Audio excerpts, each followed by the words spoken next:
نحمده ونستعينه ونستغفره ونعوذ بالله من شرور أنفسنا ومن سيئات أعمالنا من يهده الله فلا مضل له ومن يضلل فلا هادي له وأشهد أن لا إله إلا الله وحده لا شريك له وأشهد أن سيدنا ومولانا محمدًا عبده ورسوله أما بعد فإن خير الحديث كتاب الله وخير الهدي هدي محمد صلى الله عليه وسلم وشر الأمور محدثاتها وكل محدثة بدعة وكل بدعة ضلالة وكل ضلالة في النار أعوذ بالله من الشيطان الرجيم الله لا إله إلا هو الحي القيوم لا تأخذه سنة ولا نوم له ما في السماوات وما في الأرض من ذا الذي يشفع عنده إلا بإذنه يعلم ما بين أيديهم وما خلفهم ولا يحيطون بشيء من علمه إلا بما شاء وسع كرسيه السماوات والأرض ولا يؤوده حفظهما وهو العلي العظيم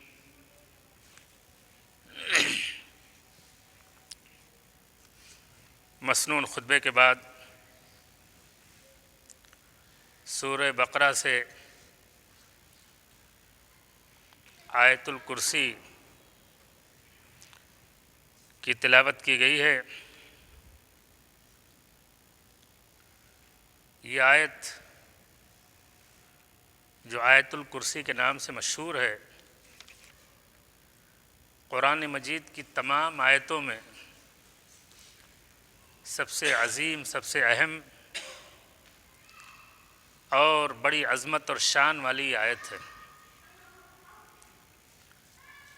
یوں تو سورہ بقرہ کے سلسلے میں احادیث میں بڑی فضیلت آئی ہے۔ حضرت ابو ہریرہ رضی اللہ تعالی عنہ سے مرفوعاً روایت ہے، ہمارے پیارے نبی جناب محمد رسول اللہ صلی اللہ علیہ وسلم نے فرمایا، لا تجعلوا بیوتکم مقابر، اپنے گھروں کو، اپنی بستیوں کو قبرستان نہ بناؤ۔ ان الشیطان ینفر من البیت الذی تقرأ فیہ سورۃ البقرہ،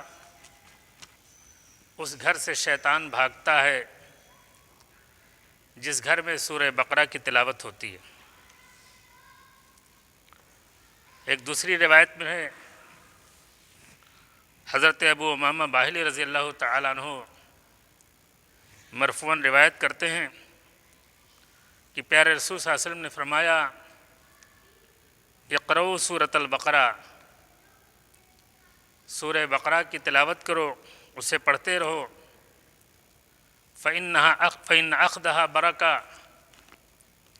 وتركها حسرة ولا يستطيعها البطل۔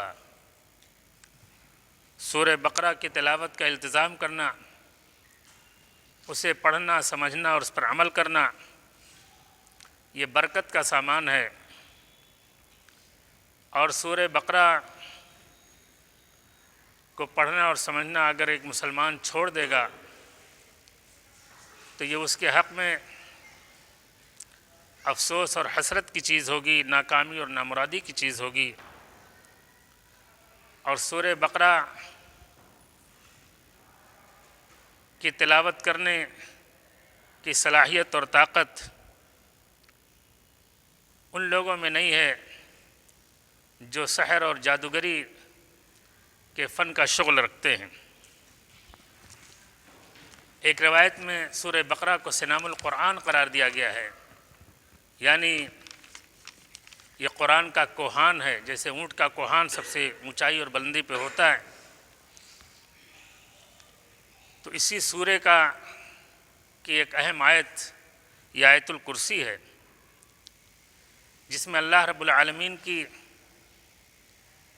توحید کا بڑی تفصیل کے ساتھ اللہ تعالیٰ نے تذکرہ فرمایا ہے۔ اسے اسم اعظم بھی کہا گیا ہے۔ ایک حدیث میں ہے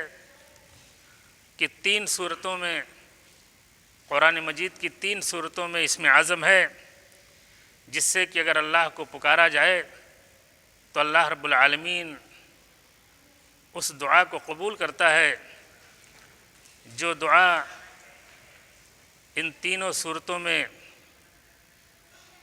آئے ہوئے اسم اعظم کے حوالے سے مانگتا ہے۔ تو ایک آیت یہی جو سورہ بقرہ کی آیت الکرسی ہے،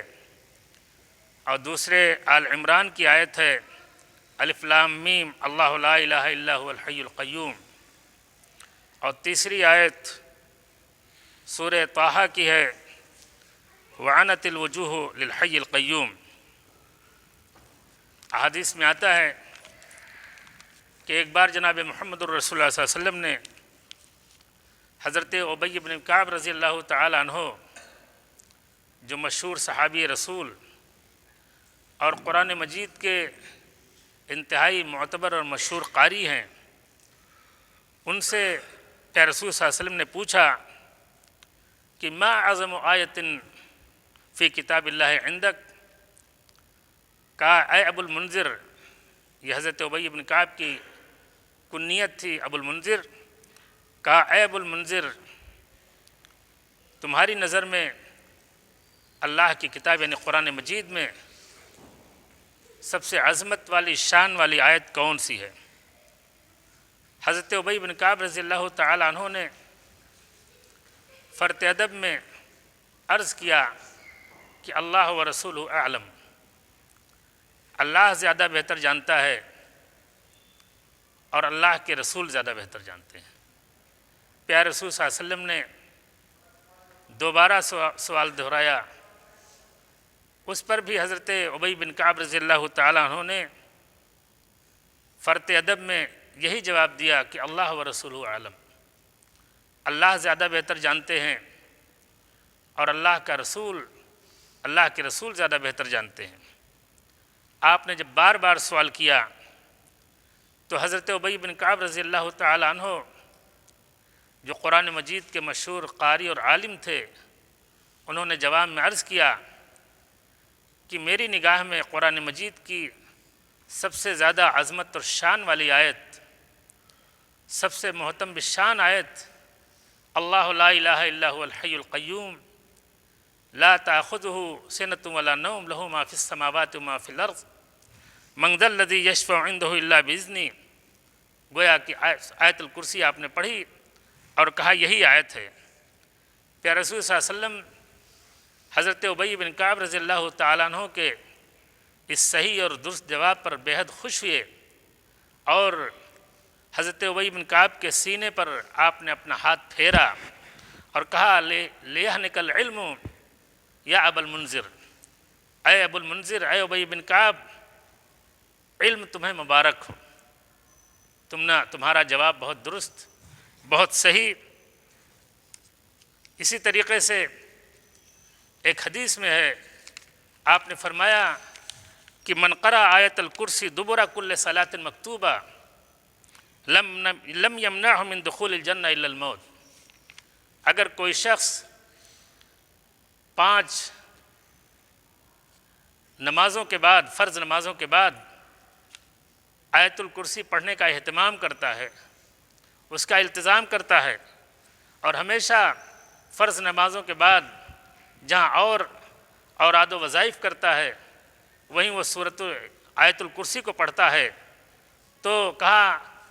اس کو جنت میں جانے سے کوئی چیز روک نہیں سکتی، صرف موت حائل ہے، یعنی انسان مرے گا تو وہ جنت میں جائے گا۔ ایسا انسان، ایسا مسلمان جو ہر فرض نماز کے بعد آیت الکرسی پڑھنے کا اہتمام کرتا ہے۔ یہ بڑی اہم آیت ہے، بخاری شریف کی روایت ہے، حضرت ابو ہریرہ رضی اللہ تعالی عنہ بیان کرتے ہیں کہ رسول اکرم صلی اللہ علیہ وسلم نے مجھے ایک بار رمضان میں زکوٰۃ الفطر کی حفاظت کرنے کی میری ڈیوٹی لگا دی۔ زکوٰۃ صدقہ فطر اکٹھا کیا جاتا تھا۔ حضرت ابو ہریرہ رضی اللہ تعالی عنہ کو پیارے رسول صلی اللہ علیہ وسلم نے یہ ڈیوٹی دی کہ زکوٰۃ فطر کی حفاظت، اس کی نگرانی تم کرو۔ کہا میں نگرانی کر رہا تھا، رات میں ایک آدمی آیا اور اس غلے یا اس کھجور کا جو ڈھیر تھا اس میں سے وہ بھرنے لگا، چوری کر رہا تھا۔ میں نے اس کو پکڑ لیا۔ جب میں نے پکڑا اور اس کو میں نے کہا کہ میں تمہیں صبح پیارے رسول صلی اللہ علیہ وسلم کی خدمت میں لے چلوں گا، پیش کروں گا، تو بڑی منت سماجت کرنے لگا کہ میرے پاس بچے ہیں، بڑی غریبی تھی، اس ناطے مجبور ہو کر کے میں چوری پر آمادہ ہوا تھا، مجھے چھوڑ دیجئے، آئندہ ایسی غلطی نہیں کروں گا۔ حضرت ابو ہریرہ رضی اللہ تعالیٰ عنہ کو ترس آ گیا، رحم کھا گئے اور انہیں چھوڑ دیا۔ صبح کو پیارے رسول صلی اللہ علیہ وسلم سے جب ماجرا ذکر کیا تو اللہ کے رسول صلی اللہ علیہ وسلم نے کہا کذبک وہو سیعود، اے ابو ہریرہ اس نے جو کچھ کہا، جو اس نے عذر پیش کیا وہ سب جھوٹ ہے اور وہ آج پھر آئے گا، سنبھل کے رہنا۔ کہا پھر اگلی رات پھر وہ آیا، پھر میں نے پکڑ لیا، پھر اس نے بڑی منت سماجت کی، رونے دھونے لگا اور بڑا عہد معاہدہ کیا، پھر ترس کھا گئے حضرت ابو ہریرہ رضی اللہ تعالیٰ عنہ۔ اس طرح سے 2-3 بار ہوا۔ آخری بار حضرت ابو ہریرہ کا بیان ہے کہ میں اس کو نہیں چھوڑ رہا تھا، جب میں نے تیسری بار یا چوتھی بار جب پکڑا تو میں اسے رہا نہیں کر رہا تھا، تو اس نے کہا کہ دعنی اعلمک کلمات، کہا مجھے چھوڑ دیجئے، مجھے معاف کر دیجئے، رہا کر دیجئے، میں کچھ ایسے کلمات آپ کو سکھلاؤں گا، ایسے کلمات کی تعلیم دوں گا جس سے آپ کو بڑا فائدہ پہنچے گا۔ اذا اویت الی فراشک فقرأ آیت الکرسی، کہا جب بستر پر سونے کے لیے شام کو جاؤ تو آیت الکرسی پڑھ لیا کرو۔ فإنه لا يزال عليك من اللہ حافظ، آیت الکرسی اگر پڑھ کر کے سو گے تو پوری رات اللہ کی جانب سے یہ آیت الکرسی تمہاری حفاظت کرے گی، تمہارے گھر کی حفاظت کرے گی، تمہاری حفاظت کرے گی، تمہارے مال کی حفاظت کرے گی۔ ولا یقربک شیطان حتی تصبح، اور صبح تک شیطان تمہارے قریب نہیں آئے گا۔ حضرت ابو ہریرہ رضی اللہ تعالیٰ عنہ کو یہ بات جب اس نے بتائی تو انہوں نے اس کو رہا کر دیا، اور صبح کو پیارے رسول صلی اللہ علیہ وسلم سے ذکر کیا، کہا اللہ کے رسول آج یہ ماجرا پیش آیا ہے اور اس نے یہ بات ہم کو سکھلائی ہے۔ آپ نے فرمایا، آپ پوچھتے رہتے تھے ما فعل اسیرک البارحہ، ابو ہریرہ تمہارے اس قیدی کا کیا حال ہے، آج کیا ماجرا پیش آیا، آپ پوچھتے رہتے تھے۔ کہا اللہ کے رسول صلی اللہ علیہ وسلم سے جب ذکر کیا اور بتایا کہ اس نے یہ بات سکھلائی ہے، اور کہا آیت الکرسی پڑھ کر کے اگر تم سو گے تو اللہ تعالیٰ کی طرف سے آیت الکرسی تمہاری اور تمہارے مال اور دولت کی حفاظت کرے گی۔ آپ نے فرمایا کذبک وہو صدوق، صدقک وہو کذوب، کہا اے ابو ہریرہ یہ بات جو اس نے بتلائی ہے یہ بالکل سچ بات بتائی ہے، صحیح بات بتائی ہے، حالانکہ وہ انتہائی جھوٹا ہے، شیطان ہے، لیکن جو بات اس نے بتائی وہ بات بڑی پتے کی ہے، بڑی درست ہے، بڑی سٹیک ہے، اور اس میں کوئی شک و شبہ نہیں ہے۔ میرے بھائیوں، میرے دوستو، یہ آیت الکرسی ہے۔ آئیے اس آیت کا ترجمہ ہم سنتے ہیں۔ امام زرکشی رحمۃ اللہ علیہ نے اس آیت کے سلسلے میں لکھا ہے، ان کی مشہور کتاب ہے علوم القرآن پر، البرہان فی علوم القرآن، اس میں انہوں نے لکھا ہے کہ قرآن مجید کی جو عظیم ترین، سب سے عظمت والی، سب سے شان والی آیت پیارے رسول صلی اللہ علیہ وسلم نے جو اس کو قرار دیا، شاید اس کا راز یہ ہے کہ یہ واحد آیت ہے قرآن مجید کی جس میں اللہ تعالیٰ کا نام 18 بار آیا ہے۔ انہوں نے احصا کیا ہے، گنا ہے کہ اس آیت میں اللہ رب العالمین کا نام، چاہے اس میں ظاہر کے ساتھ یا اس میں ضمیر کے ساتھ، اور اگر واقعی شمار کیا جائے تو 18 بار آتا ہے۔ اللہ فرماتا ہے اللہ لا الہ الا هو الحی القیوم، اللہ، اس ایک اللہ کے علاوہ کوئی معبود برحق نہیں ہے، وہی مشکل کشا، وہی حاجت روا، اور وہی الہ برحق ہے۔ یہی ایک بات ہے جس بات کو بڑی قوت کے ساتھ اس آیت میں اللہ تعالیٰ نے فرمایا ہے کہ اللہ، اس کے علاوہ کوئی معبود برحق نہیں ہے، وہی حق اور سچا الہ اور معبود ہے۔ اور کیوں ہے؟ اس کی دلیل کیا ہے؟ اس آیت میں بعض علماء نے لکھا ہے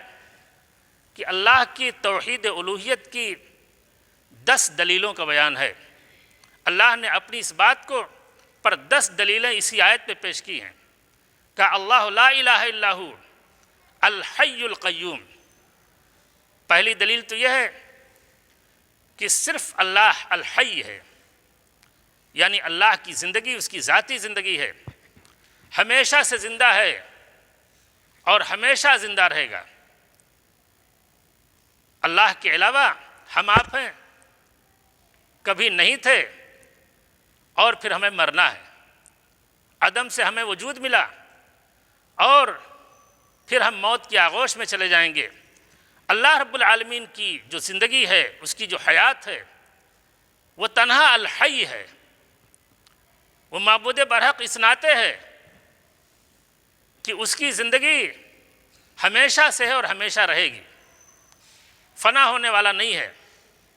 کل نفس ذائقۃ الموت، ہر نفس کو موت کا مزہ چکھنا ہے۔ کل من علیہا فان، اس روئے زمین پر جو بھی ہے سب کو فنا سے دوچار ہونا ہے اللہ رب العالمین کو چھوڑ کر کے۔ تو اللہ رب العالمین الحی ہے، یہ اس کے توحید الوہیت کی پہلی دلیل ہے۔ کہا وہ الحی ہے، اور قرآن میں ایک دوسری یہ کہا وَتَوَكَّلْ عَلَى الْحَيِّ الَّذِي لَا يَمُوتُ، اعتماد کرو، بھروسہ کرو اس حی پر، اس ہمیشہ سے اور ہمیشہ زندہ رہنے والے پر، الذی لا یموت، جسے موت نہیں آئے گی۔ اللہ رب العالمین نے یہاں اللہ لا الہ الا هو الحی القیوم، الحی کا بعد میں تذکرہ کیا اور لا الہ کا تذکرہ پہلے کیا۔ قرآن مجید میں ایک دوسری جگہ فرمایا اس سے الٹا، هو الحی الذی لا الہ الا هو فادعوہ مخلصین لہ الدین، کہا وہ الحی ہے، ہمیشہ سے زندہ اور ہمیشہ زندہ رہنے والا ہے، اس کے علاوہ کوئی معبود برحق نہیں ہے، فادعوہ مخلصین لہ الدین، لہذا اسی کو پکارو اور اسی کے لیے اطاعت کو خالص کر لو، اس کو پکارو اور اسی کو معبود برحق مانو، وہی تمہارا مشکل کشا، وہی تمہاری حاجتیں پوری کرنے والا، تمہاری ضرورت کی تکمیل کرنے والا، وہی زندگی اور موت کا مالک، اسی کے ہاتھ میں تندرستی اور بیماری، اسی کے ہاتھ میں نفع اور نقصان، سب کچھ۔ تو کہا وہ الحی ہے، پہلی دلیل۔ اور اس کے بعد فرمایا القیوم،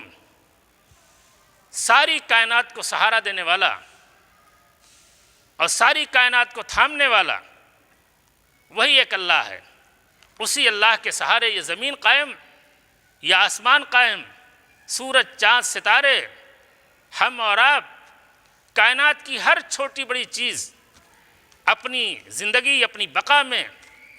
اللہ رب العالمین کے سہارے کی محتاج ہے۔ اللہ قائم بذاتہ ہی ہے، اللہ کسی کا محتاج نہیں، لیکن اللہ کے علاوہ چاہے کوئی فرشتہ ہو، حتیٰ کہ حضرت جبریل، چاہے کوئی نبی اور رسول ہو، حتیٰ کہ ہمارے پیارے نبی جناب محمد الرسول اللہ صلی اللہ علیہ وسلم، بڑا سے بڑا ولی، بڑا سے بڑا بزرگ ہو، سب کچھ اپنے وجود میں اللہ رب العالمین کے محتاج ہیں۔ وہ القیوم ہے، چونکہ وہ القیوم ہے، الحی ہے، لہٰذا اسی کی بندگی ہونی چاہیے، اسی کے سامنے سر جھکنا چاہیے، اسی کو ہر مصیبت اور پریشانی میں ہمیشہ انسان کو یاد رکھنا چاہیے، پکارنا چاہیے۔ وہی حاجت روا ہے، وہی مشکل کشا ہے، اسی کے ہاتھ میں سب کچھ ہے۔ کہا لا تأخذہ سنۃ ولا نوم، اگر وہ قیوم ہے اور ہمیشہ وہ ہم کو سہارا دیتا ہے اور ہم اسی کے سہارے سے قائم ہیں، تو اس کا تقاضا یہ ہے کہ اسے نہ نیند آوے نہ اونگھ آئے۔ کہا لا تأخذہ سنۃ ولا نوم، وہ الحی ہے، وہ القیوم ہے، اور اس کی ذات ایسی ہے کہ نہ اسے اونگھ آتی ہے نہ اسے نیند آتی ہے۔ اس ناطے کہ اونگھ آنا، نیند آنا یہ کمزوری کی علامت ہے، یہ نقص ہے۔ مخلوق اس کی محتاج ہے، اور جو خالق ہے وہ اس کا محتاج نہیں ہے۔ اگر وہ محتاج ہو گیا، اگر وہ سو گیا، نیند آ گئی، اونگھ آ گئی، تو ایسی صورت میں پھر وہ اپنے کو نہیں بچا سکے گا،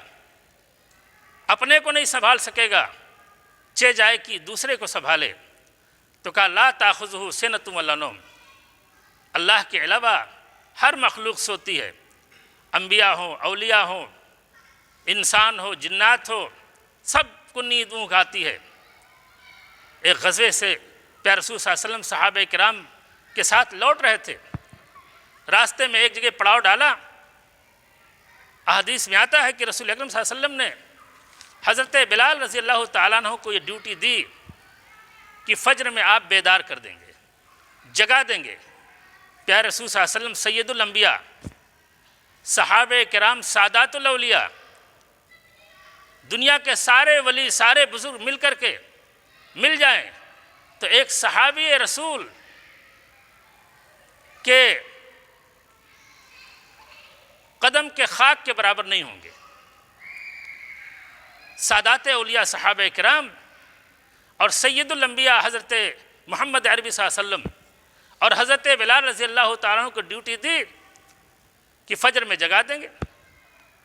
نیند آ گئی،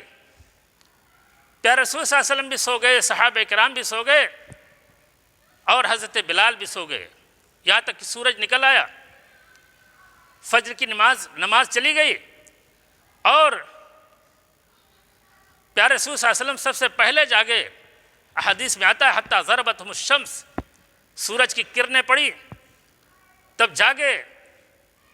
اللہ کے رسول صلی اللہ علیہ وسلم نے حضرت بلال سے کہا ہے اے بلال کیا ہو گیا، تمہاری ذمہ داری تھی جگانے کی، یہ کیا ہو گیا؟ حضرت بلال رضی اللہ تعالیٰ عنہ نے جواب دیا، کہا اخذ بنفسی الذی اخذ نفوسکم، کہا جس اللہ نے میری روح کو روک لیا، میں جاگ نہیں سکا، اسی اللہ نے جس نے آپ لوگوں کی روح کو روک لیا۔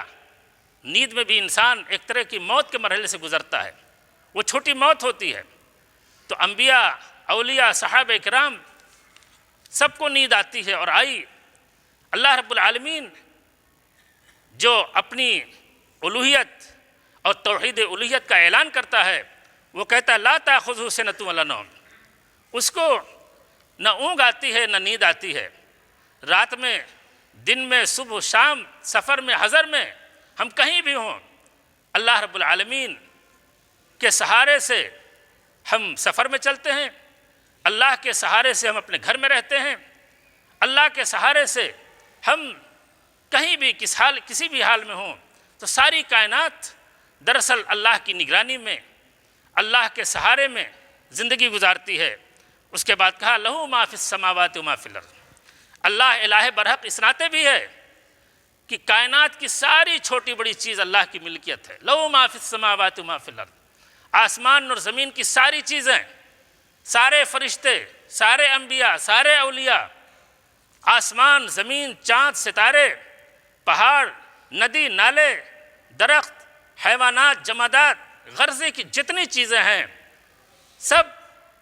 بلا شرکت غیر صرف اور صرف اللہ کی ملکیت ہے۔ لہو ما فی السماوات و ما فی الارض۔ یہ خصوصیت، یہ کوالٹی اللہ کے علاوہ کسی اور کے ہاں نہیں پائی جاتی ہے۔ جہاں تک اللہ کے علاوہ دوسری چیزیں ہیں، دوسرے ان کے بارے میں قرآن نے کہہ دیا ما یملکون من قطمیر، ایک قطمیر پر بھی ان کا کنٹرول نہیں ہے۔ قطمیر کہتے ہیں کھجور جو ہم آپ کھاتے ہیں، کھجور کے اندر گٹھلی ہوتی ہے، گٹھلی کے اوپر ایک چھلکا ہوتا ہے۔ قرآن کہتا ہے کہ اے مشرکو، اے میرے ساتھ شرک کرنے والو، مجھ سے بغاوت کے راستے پر کا اختیار کرنے والو، مجھ کو چھوڑ کر جن کو تم پکارتے ہو، جن سے تم لو لگاتے ہو، جن کو تم حاجت روا اور مشکل کشا مانتے ہو، یہ کھجور تو جانے دو، کھجور کی گٹھلی کو تو جانے دو، کھجور کی گٹھلی پر جو ایک معمولی چھلکے کا پردہ ہے، یہ چھلکا بھی ان کی ملکیت نہیں ہے، اس پر بھی ان کا کنٹرول نہیں ہے۔ تو کہا لہو ما فی السماوات و ما فی الارض، اور اگلی دلیل دیا اپنی توحید الوہیت کی، کہا من ذا الذی یشفع عندہ الا باذنہ، کہا کس کی ہمت ہے، کس کی جرأت ہے کہ اللہ کی اجازت کے بغیر، اللہ کی حکم اور اس کے اذن کے بغیر اللہ سے کسی کی سفارش کر دے۔ آج مسلمانوں میں جو بدعملی رواج پا گئی ہے، اس میں ایک بہت بڑا فیکٹر عقیدہ شفاعت کا جو غلط تصور ہے۔ ہم جو بھی کریں، ہم نبی کی امتی ہیں، فلاں کے چاہنے والے ہیں، وہ ہماری شفاعت کر دیں گے، ہمیں بخشوا لیں گے۔ تو شفاعت کے غلط تصور نے دراصل مسلمانوں کے اندر بے عملی اور بدعملی کو رواج دیا ہے۔ قرآن نے نفی کی، کہا من ذا الذی یشفع عندہ، یہ سورہ آیت الکرسی جو ہم ہر نماز کے بعد پڑھتے ہیں، کاش ہم اس کو سمجھ کے پڑھتے۔ کہا من ذا الذی یشفع عندہ الا باذنہ، کس کی جرأت ہے، کس کی ہمت ہے جو اللہ کی اجازت کے بغیر اللہ سے سفارش کرے۔ احادیث میں آتا ہے کہ قیامت کے دن لوگ پریشان ہوں گے، جائیں گے حضرت آدم کے پاس اور تمام انبیاء کے پاس، حضرت آدم سے لے کر کے حضرت عیسیٰ علیہ السلام سارے انبیاء اور رسولوں کے پاس جائیں گے کہ اللہ سے سفارش کیجئے، حساب و کتاب ہو جائے، جنتی جنت میں جائیں، جہنمی جہنم میں جائیں، اور یہاں میدان محشر میں ہم پریشان ہیں۔ سارے انبیاء کہیں گے لست لہا، ہماری یہ پوزیشن نہیں، ہماری یہ حیثیت نہیں، ہماری یہ ہمت نہیں کہ ہم اللہ کے سامنے اللہ کی بارگاہ میں سفارش کریں۔ بالآخر جائیں گے پیارے نبی جناب محمد الرسول صلی اللہ علیہ وسلم کے پاس، اور لوگ کہیں گے کہ اللہ کے رسول، آپ خاتم النبیین ہیں، سید الرسل ہیں، اللہ رب العالمین سے آپ سفارش کیجئے۔ آپ کہیں گے انا لہا،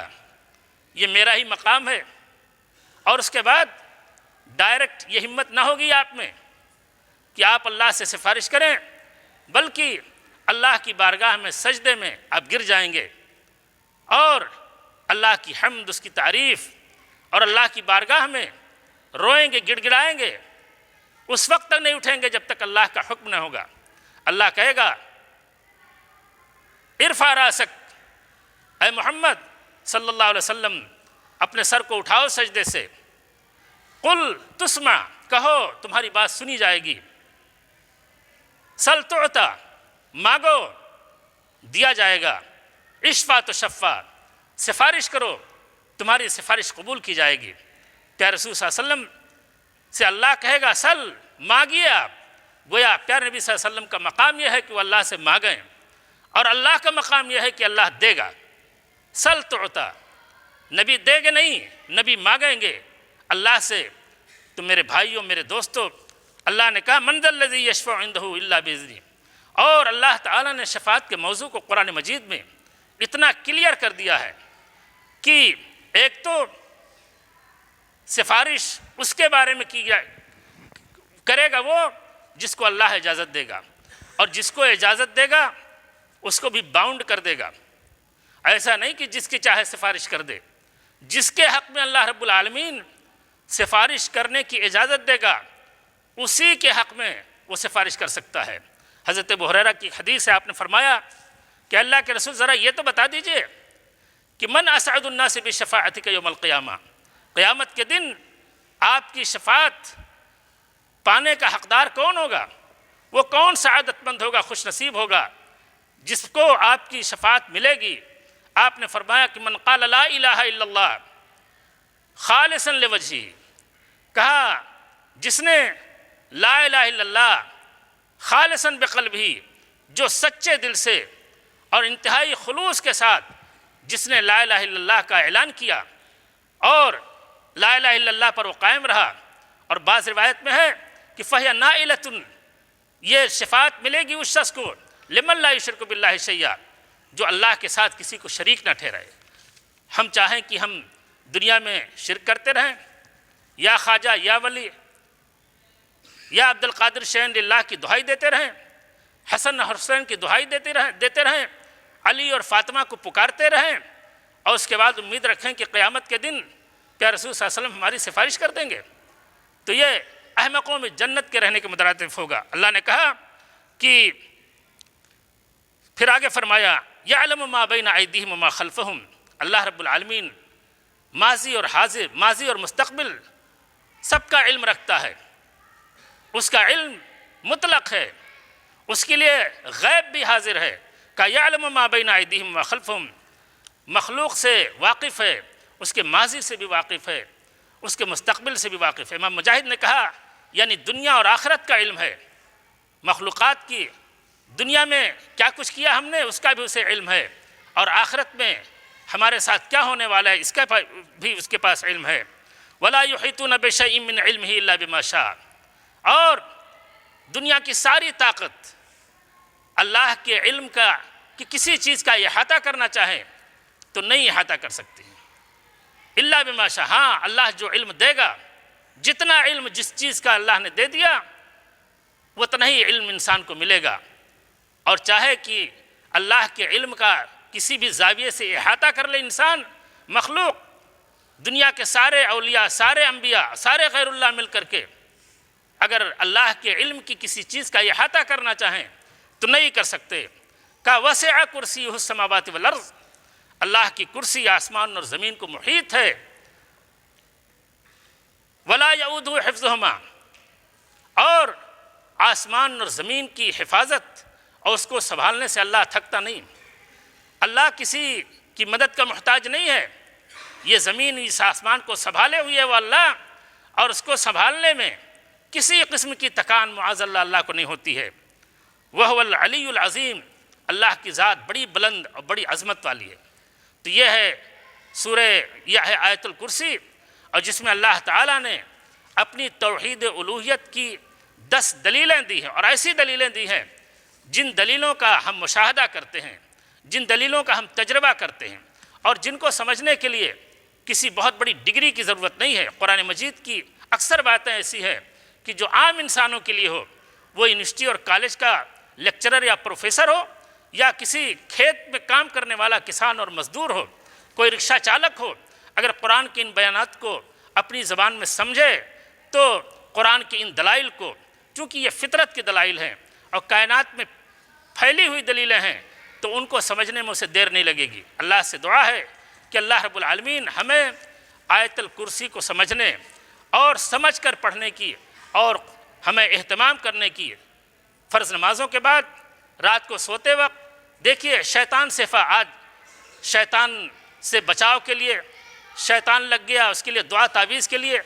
کتنا کچھ مسلمانوں میں بیماریاں پھیل گئی ہیں، اور ایسے ایسے عاملوں کے پاس جاتے ہیں۔ ہمارے محلے میں بھی ایک عامل ہے، اور کتنے بدعقیدہ لوگ جاتے ہیں، جاہل آدمی ہے، اور دعا کے نام پہ کیا کیا کچھ ہوتا ہے۔ اس ناطے ہمیں چاہیے یہ آیت شیطان سے بھی حفاظت کرتی ہے، اور ہمیں ہر طرح کے شر سے حفاظت کرنے، شیطان سے بھی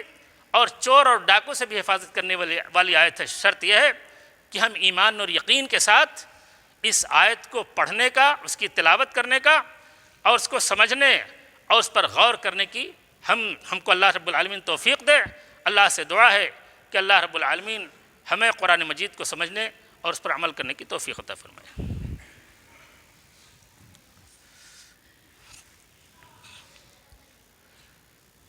الحمد